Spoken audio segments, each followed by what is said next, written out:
So recently, what with the island lake being pretty much shut for spawning, they shut the areas where the fish are spawning, and they're spawning all over the lake, and they've been spawning flat out for about 2 weeks.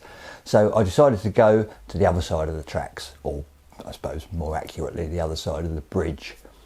K1 and the island lake used to be one years ago, and there's a metal bridge that allowed a footpath to get from one side to the other, and years ago they put underwater another fence which stops the fish going from one side to the other, and in fact, you know, created 2 lakes as it were, one the island lake and one K1 on the other side. Now, more recently, some other fencing, some sort of Harris fencing, has been floated on the surface of the water on the K1 side to stop the kids spinning off the bridge. They've got no chance of landing anything, but you know, kids are kids, and they do like a bit of pike fishing off the top there, or anything that comes past. So this fencing's been put down there as a barrier to stop that. The carp absolutely love it underneath there. And now that weed and stuff's got tangled up in the top and made sort of a darker canopy, they absolutely love it under there, the fish. Like a snack to them, really. Now, my first session down there on K1, I decided to go straight onto K1. I managed to get into the swim that fishes that sort of area, the bridge swim. Well, it's not called the bridge swim, it's actually called the helipad.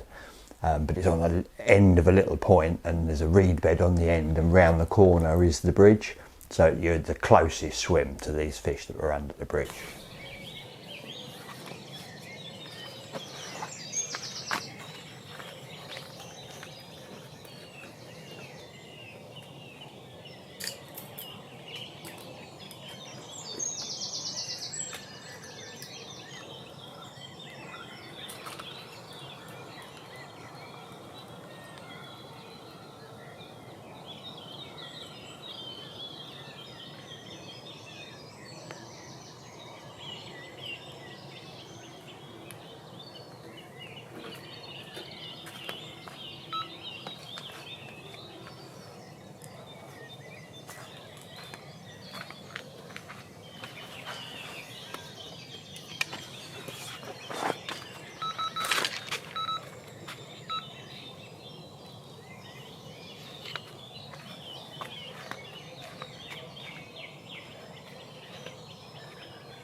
He didn't seem to be in much of a feeding mood, to be honest, but I did manage to hook and unfortunately lose one in quite quick order, but that sort of put the cat amongst the pigeons a little bit, and I'd got the feeling that they'd moved tight in under this fencing up against the bridge. So I went up there for a look, looked over the top of the bridge, and I was like, oh my God, they were all there, like right up against the wire. They like to sort of almost blow kisses through the wire at the island lake fish, which also come up to this divide of sort of interested in each other. They're very curious, aren't they, carp? And there's other carp through this wire on the other side. But there was loads on the K1 side. So I went back to my swim and I got my GoPro camera and fitted it to the end of like a roach pole thing, and took it up on the bridge and gently lowered it down to film underwater where these fish were. And I can't believe the results I got.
Amazing, isn't it? I got loads more footage than that as well. It's bizarre, really, just like being under there with them.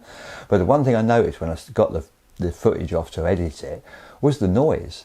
You know, you can hear there as my fingers touch the pole, that noise is amplified, and the noise is, you know, that are under the water. You touch the cage, for example, it's really loud. And I did a bit of research on it and found out that sound travels, I think it's 7 times faster underwater because the particles of water are closer together, it's thicker than air, so the sound bounces along quicker, and it also amplifies the sound apparently, which is why everything's so loud under there. Probably why they're so scared of a lead going in as well. Imagine that plop of a lead, it's loud on the outside, but underwater it must be, you know, that's why they're whoa every time they hear a lead going in, which in a way has sort of led to, there's a bit of a craze going on, isn't there, with these poles, like long roach poles with a baiting spoon on the end.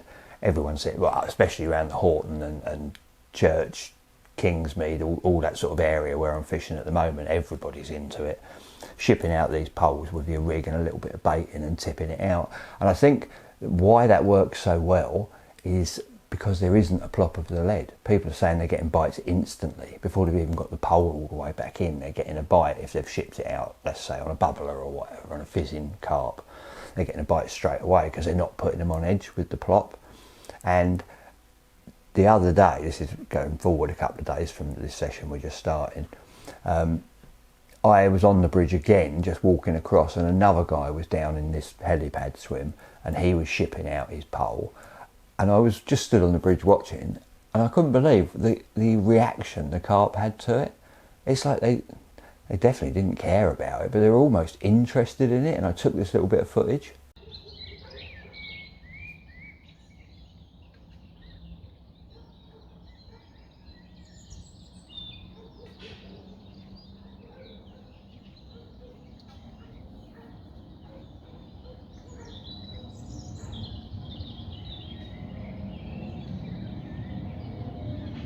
As you can see, they're just swimming around, just almost like they're waiting for him to tip it out.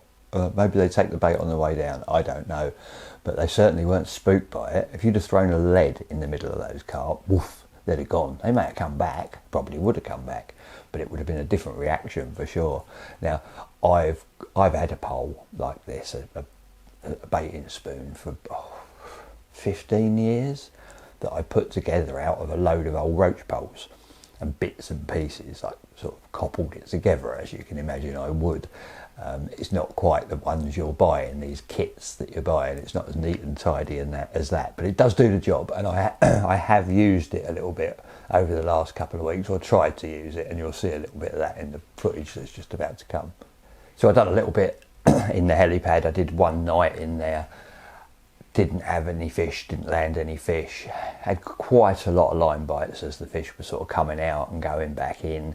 There were fish about, but they didn't really seem very interested in feeding, to be honest.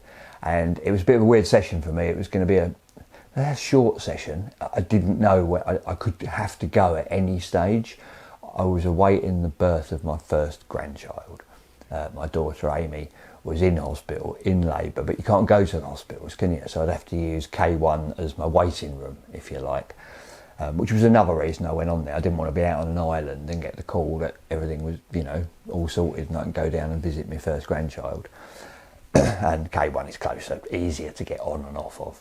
And that first day, first evening, I think it was, I got the phone call that I'd got a grandson, which was great, but I still couldn't visit because they were keeping Amy in until at least the next day. So the next morning I decided to move up to the far end of the lake. Although I was moving off a lot of big fish, there was loads of big fish, as you saw in that sort of underwater footage under there. I didn't think I was going to get a bite there. Somebody moved in after me actually, and they didn't get a bite there, which made me feel like I'd made the right decision. Right up the far end of the lake, I went for a walk all the way around the lake. I found some smaller fish that just looked like there was a little bit more up for it. Sort of scooting along under the bushes and that in the margins, and I see a couple of them tilt down and puff up a little bit of silt. And although I was sort of deliberately targeting smaller fish, I didn't care. You know, I wanted to be near the motor, so I could have an easier way. You know, when I got the phone call that she'd been let out of hospital, and I was just enjoying the fishing there, just dotting about. I wasn't particularly targeting any specific fish as it was. I was just enjoying a nice little bit of fishing in the sun.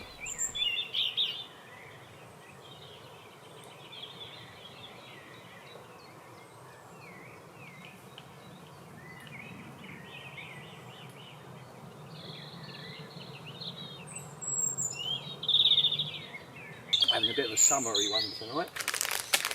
No cooking. Got an anti-pesto selection. I don't know what a pesto is, that's the anti, but meat, soft cheese, olives, stuffed peppers. I'll do, isn't it? Not quite sure how we're going to manage it all, but not for these it all. Just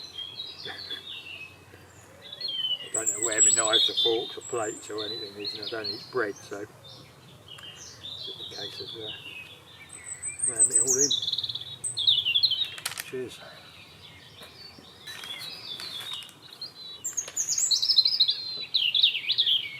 Bit chewy.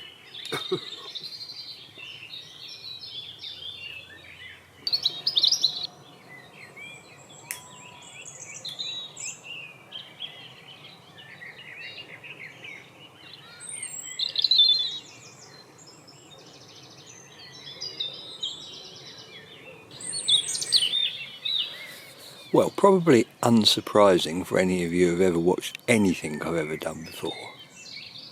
But I nearly moved just now. I've been set up about an hour, well, a couple of hours. A couple of fish have shown. This swim is a stalking swim. Hardly gets fished, as you can see by the reeds at the front there. The swim that sort of the main swim that fishes the water that I'm fishing is on the adjacent bank to the right, and I've put a bucket in that so that people, not that anyone's going to come now, but if they did earlier they'd have realised that, you know, they couldn't fish it. It's one of those, or two of those swims where you can fish one or the other. So if somebody's in one you can't fish the other, but obviously I'm quite hidden away in here with them reeds at the front. Now it's a very deep swim. I don't know, 16 foot, let's say, as a guess. And if I was in the main swim, I'd probably be casting across to these bushes.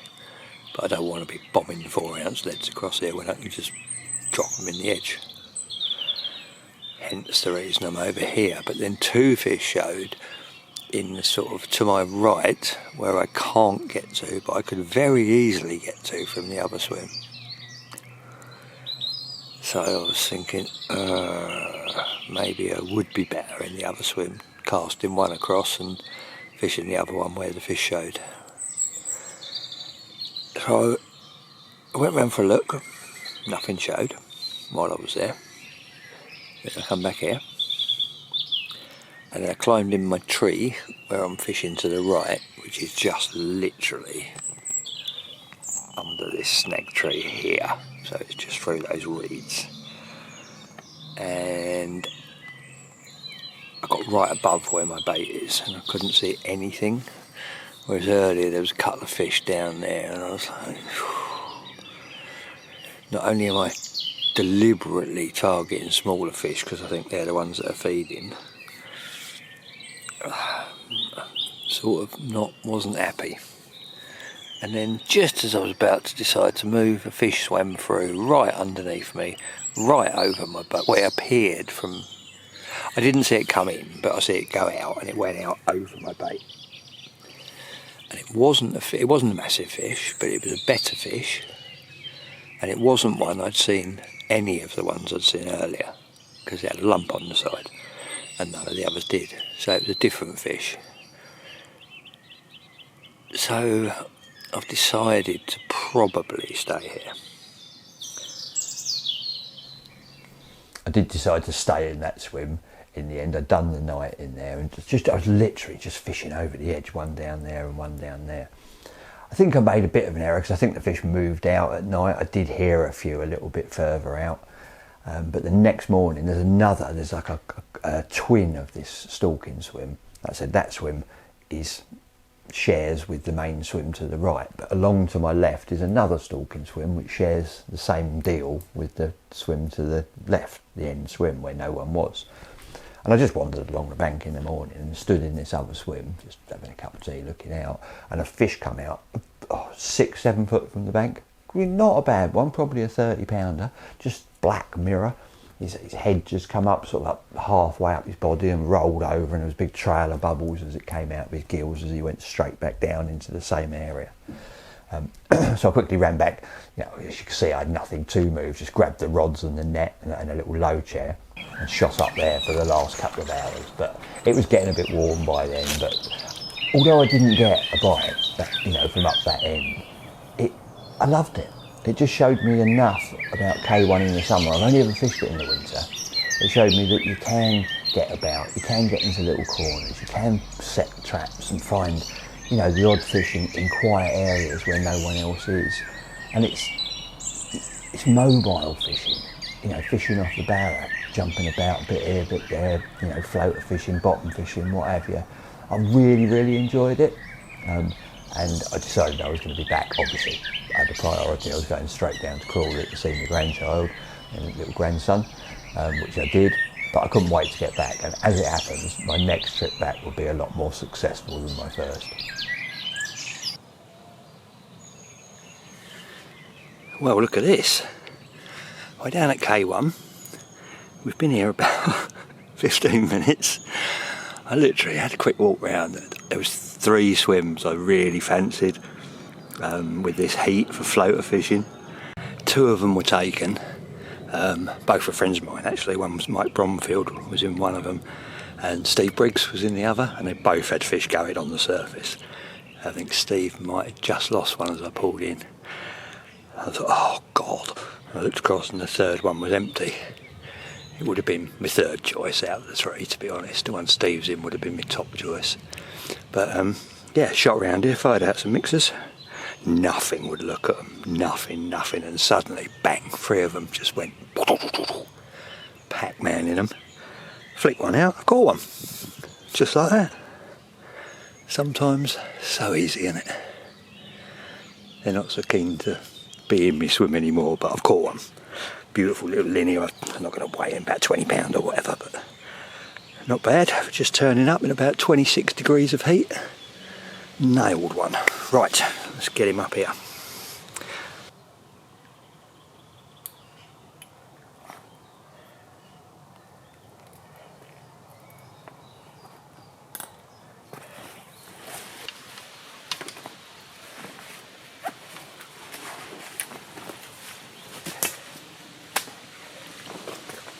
Pretty one. Where are we? Where's the camera? Oh, there we go. Lovely little start. Thank you very much, Mr. Fish. A beauty, isn't he? Floater fishing. Absolutely bloody love my floater fishing. So exciting.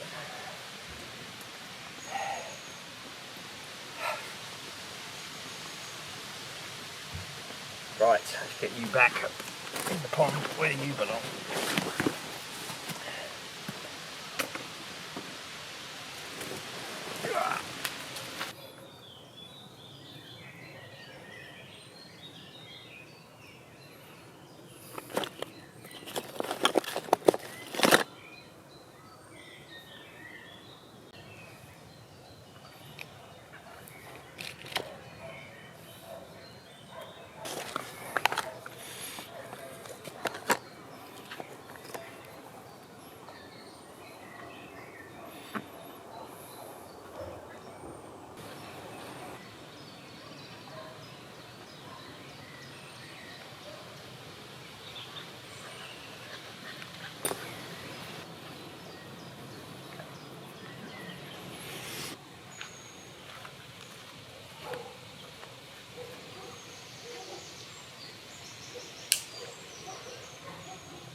Right, we're on the move.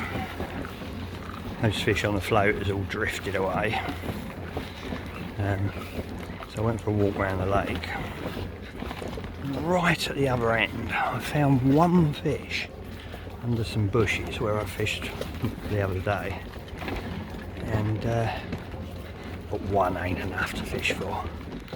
And just as I was leaving, I went in just a little swim in the corner and stood up on a little log and saw another one, a good one.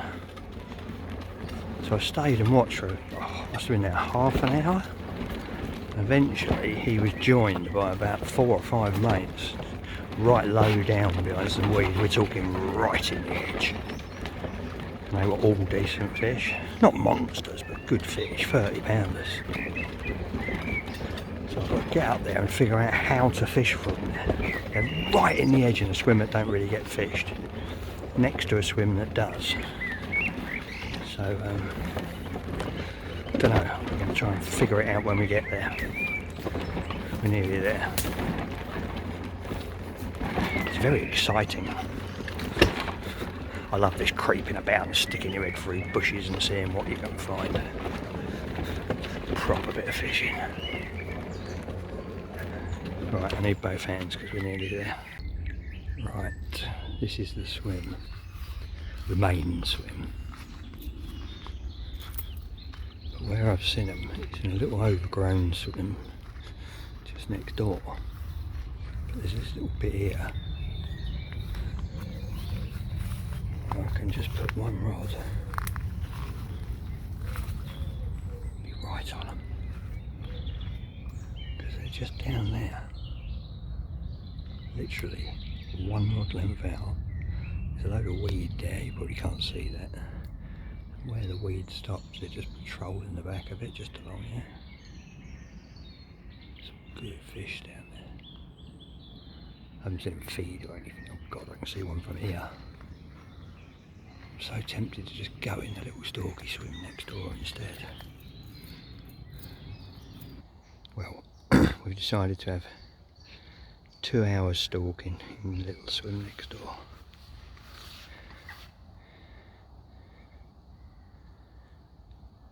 Just get a lot closer from here. Problem with the other angle is the line runs, the fish are moving up and down parallel to this bank about 8 foot out. And the main spot is to the left here behind these whatever they are, irises? Under that big tree anyway. So if I fish up under the tree, the line's running right across through their route, and the other way is to fish from next door right under my feet through that little gap and get them at that end of the route, which is what I'm going to do tonight. But for now I'll just plop one down there under that tree, just on the back of the weed right here. So we shall see. It's all very exciting. Well, I've made a bit of a cock up. I grabbed a bag of coal and thought it was one of them Bernie bags, you know, light the corner and away you go. And it ain't. I haven't got any fuel, or anything. So it's the old Boy Scout special. I was just about to move the rods, put the rods out, and I thought I'd chuck a match to the bag, and it can be burning while I ship them out, and it all went terribly, terribly wrong. So, to be a twisted fire starter, the only paper I've got is the stuff off this, which is usually rubbish. It's a bit waxy. One saving grace is we've got a breeze, which also makes the fishing look brilliant. It's puffing straight in here. I want to get this lit and then we'll get them bloody rods out.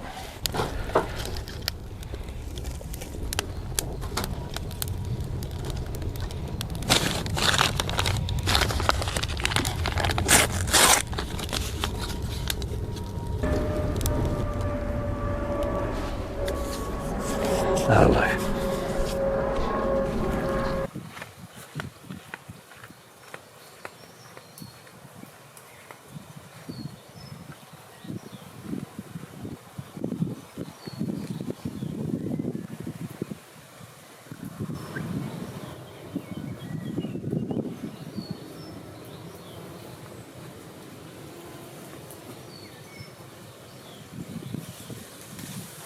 Mine's made up of millions of different pieces of various stuff, as, as you'd expect.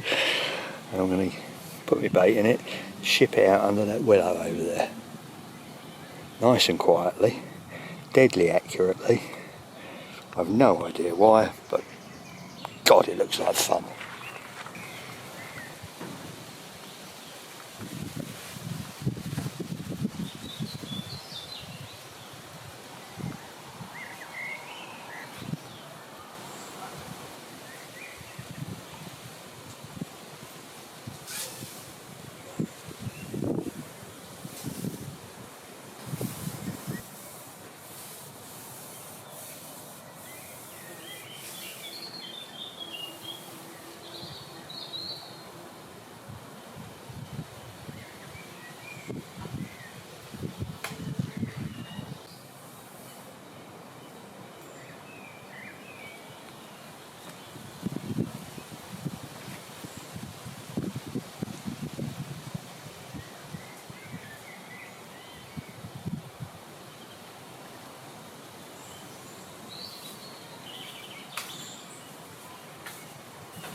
Now, if you're saying, Laney, you could cast that all day long, walk round there and bait it up, you will be thinking exactly what I'm thinking.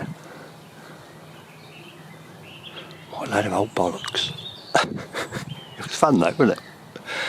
But yeah, had I been going under something, I could see it. It's very hard to steer. And yes, I could cast there.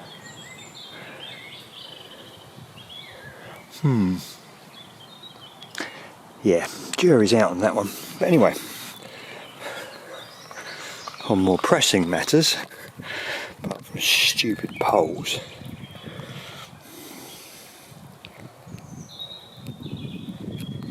the coals are red. That worked, even if that was all a bit ridiculous. Now we're carp fishing, eh?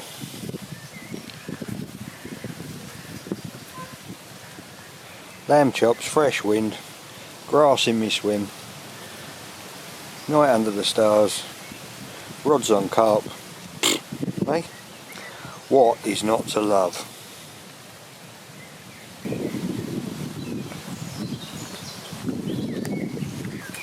Oh, lamb chops, love them.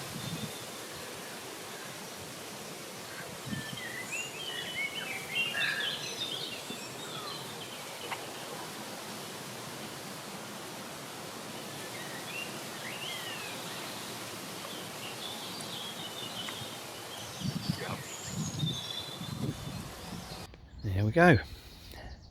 House all set up. Well, anti-mosquito net all set up.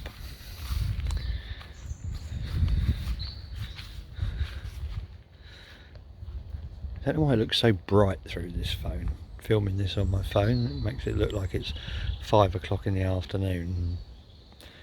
Bright as you like, but it really isn't. It's about 9:30 and getting quite dull. Sun's going down in the distance up there, just about like out. Sinking over the bridge.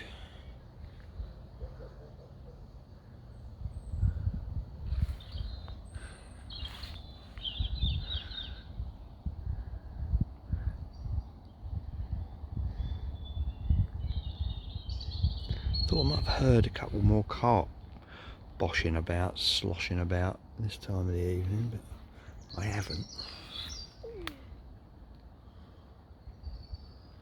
There's the other rod down there.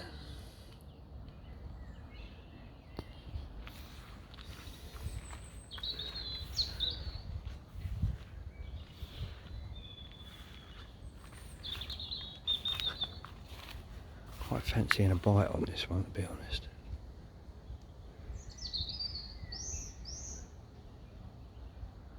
All looking good.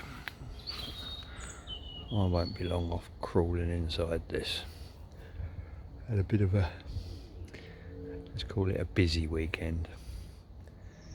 Some people would call it a pissy weekend. Just one of them. Pub's only just up the road. It was sunny. Me and the missus was both off, so that's where we ended up. Right, till something happens. I'll see you all later. Well, we're in the house. Last fag of the day. I'm going to get some much needed kit. Let's show you what it looks like out and out. I suppose still making it look like it's daylight out there. It's practically dark. How do you turn phones down? What's that button? No idea. There must be a way. Yeah. That's what it actually looks like.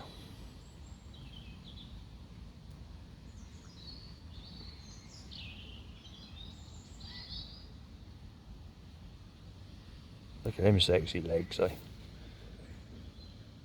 Bet you're all jealous of them, aren't you? But the only thing they got going for them is they held me up for a lot of years. Could do with a great big carp. I've had a big carp for a long time.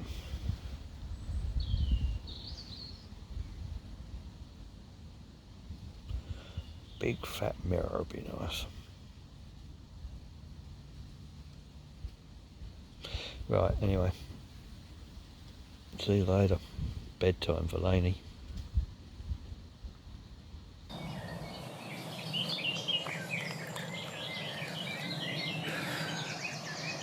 Well, that was a singularly uneventful night,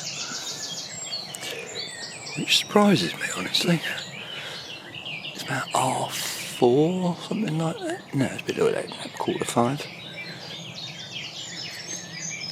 I didn't really hear an awful lot. No action.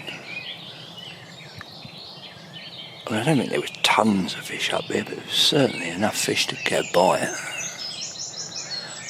I thought early hours this morning I might hear them boshing, see them boshing, but I haven't seen one yet. The wind pushed down into here for the sort of first half of the night. It's swung a little bit now. The planes are landing, which always denotes some sort of east in the wind, which is not this way. But it's blowing sort of sideways across the lake and splitting, and some of it's coming up this way. It's not exactly that warm, to be honest.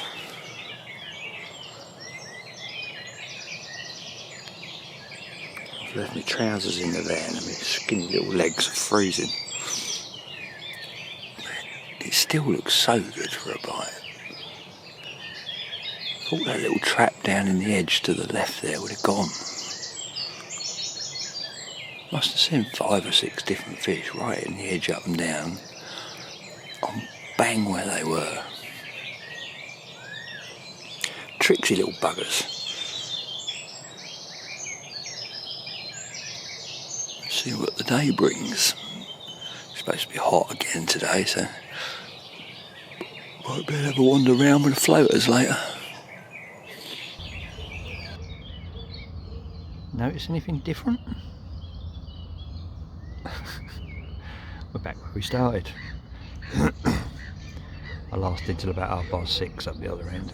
I thought if I was going to have a bite, as exciting as it was yesterday evening, if I was going to have a bite, I would have had a bite.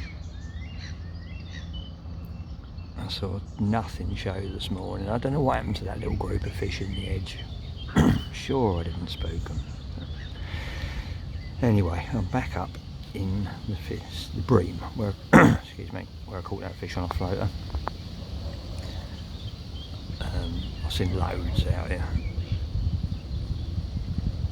and where I want to be is over there in the fit swim called the helipad. and I think the mate is going today. I've just had a walk round, but he's still asleep, so I put a bucket behind his swim anyway. That's where the most of them have been. Right, we've had some rubbish news really. I just went round there. I got to have gone round that other swim and put a bucket in there at 6 o'clock, 7 o'clock, whatever it was this morning. Mate, he was asleep. Well, I've gone round there and he's awake and he's now staying another night. Literally fish all over the place around there. But hey ho, it is what it is, isn't it? So I'm back here. And, so I'm back in here. There are a few fish on the top. Just been down the shop, spent an extortionate amount of money on some floaters that are the right shape. Everywhere just sells Baker's Complete nowadays, which is rubbish because they're all different shapes and they go everywhere. I've had to spend £4 on a little bag of complete dog food. But at least they fire out. So I fired some out right where the fish were, and 6 seagulls and 2 ducks turned up. That's floater fishing for you, but we're going to persevere.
In with it.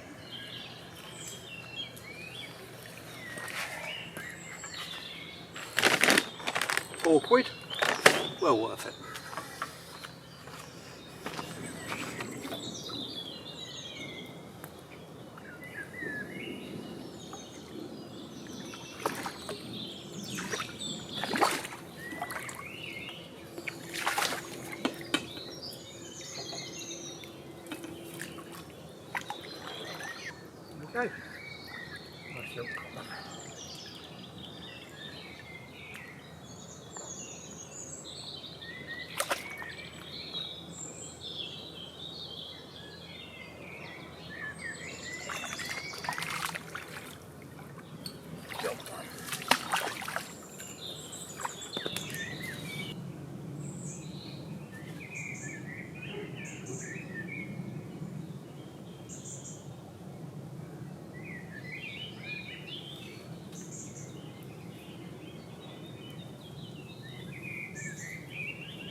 Well, that was a long hot day floater fishing, all for one very small common, but a lot of excitement. Far better than just hiding in a bivvy or in the shade for the day. I did enjoy it. Steve did alright, he had 3 over there, but they loved that corner on the surface. Mike had said to me a couple of days ago that once they get in that corner, they sort of, they're quite, I say catchable, but they get pugged up in there and they do feed. For some reason the birds don't seem to, every time I put bait out, seagulls mob me, but not so much there. I think it's because of the overhanging trees, because it's in a corner under those big trees. But yeah, Steve had 3, I had 1, and unfortunately foul looked 1, but it fell off, which was good. I think Mike lost 1. But yeah, all the bites in the day have been on the surface, so there you go. Actually, that's not strictly true that they've all been on the surface, thinking about it. One of Steve's was on a pop-up in the shallow corner, and I think I heard, but I didn't see it, that Matey on the heli had one today on the bottom as well, in the channel somewhere, but I'm not sure about that. I'd love to have been in that heli. I thought I was going to go in there. I stood on the bridge before I went round and found out that I wasn't.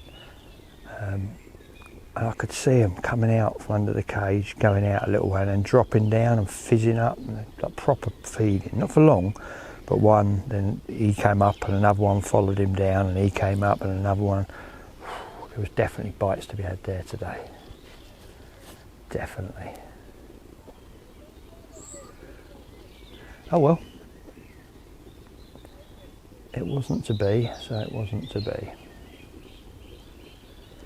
But I've got both my bottom rods out now, found 2 lovely spots, like glass clear, proper clean, on the sort of route that they take when they come out of that channel.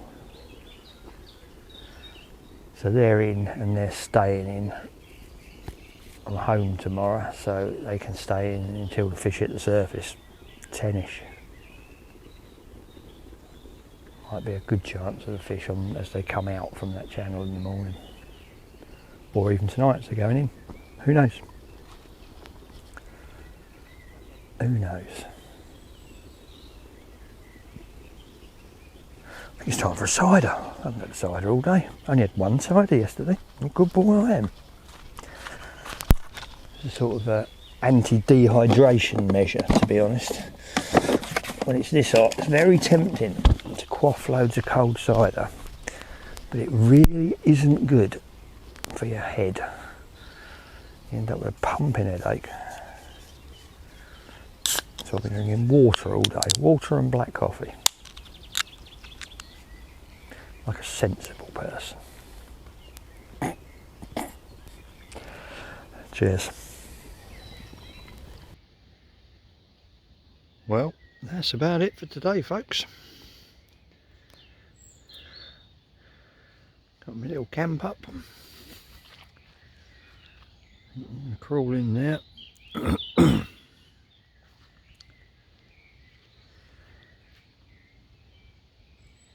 Get ready for another 4 o'clock start. Although, I will be honest with you, I'm not expecting to have an undisturbed sleep. Not so much from a bite, I would love a bite, but I've had about 6 or 7 liners in the last hour and a half.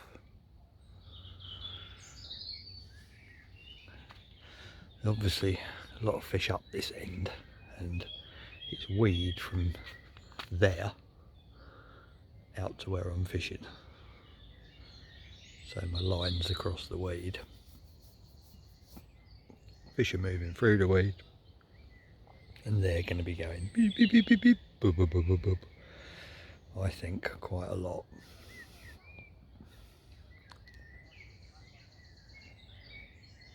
Still the odd fish on the surface out there.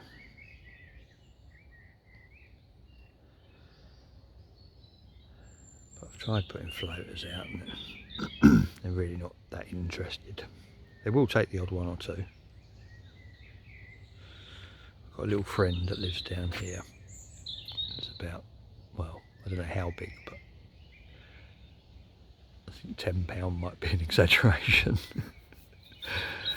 And I've fed him loads of floaters, but I'm not going to fish for him. He's my little pet carp.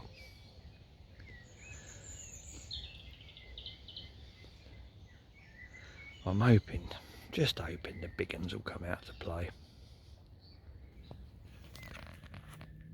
Right, well, it's 2 o'clock in the morning, and this is the second one of these I've had. I had one at about midnight. I've just had him. Lovely looking fish, not the biggest, but nice little linear. We're not going to subject him to all the rigours of being on the bank and everything. We're going to unhook him and let him go.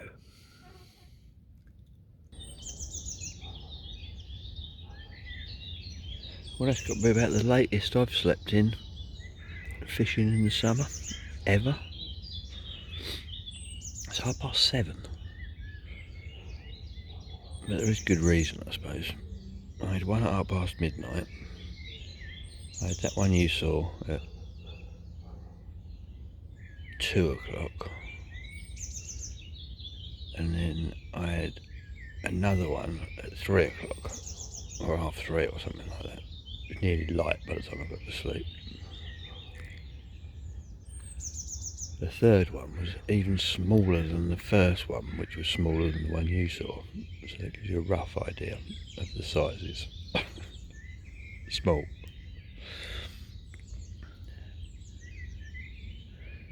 So, 5 fish, but not any big ones at all.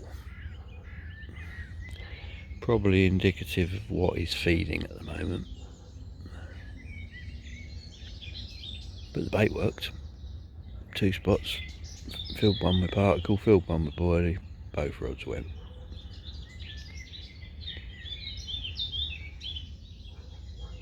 After that, I couldn't possibly do another night if I tried, to be honest. My eyes feel like they've been 15 rounds with Mike Tyson.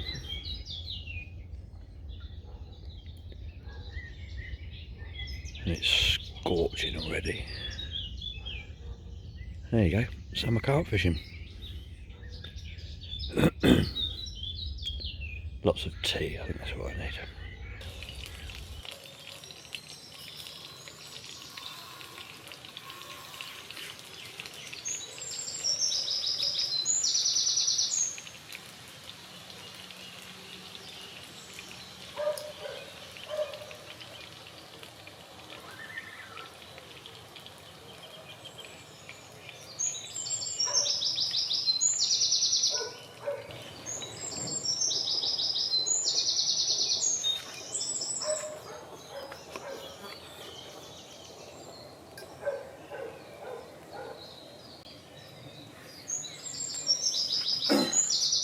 This is a better one.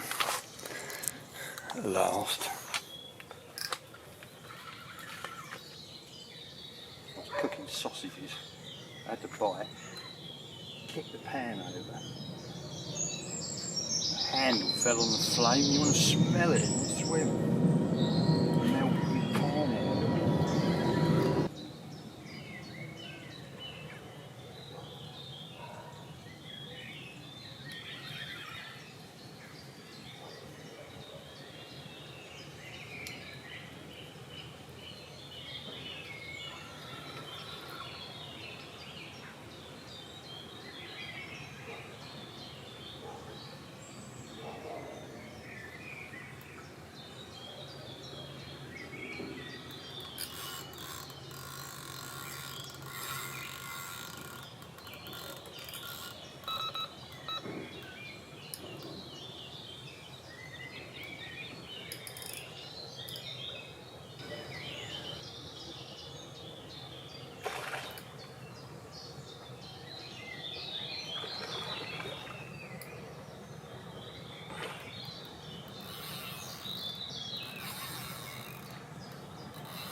Well, I've got one.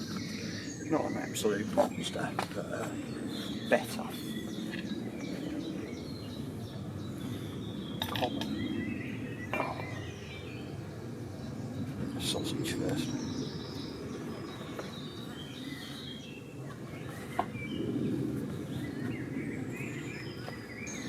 He's a nice one. Tell you what, it's been quite a successful trip for the new terminal tackle, isn't it? Just signed with the gardener. They gave me a load of different hooks to try. Tried 3 different patterns and caught on all of them. That's the confidence you need. Yeah. Just want to spin you to the camera. You go, man, why is that?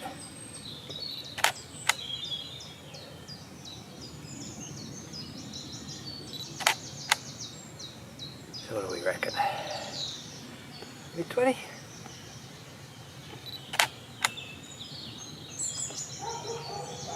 Nice.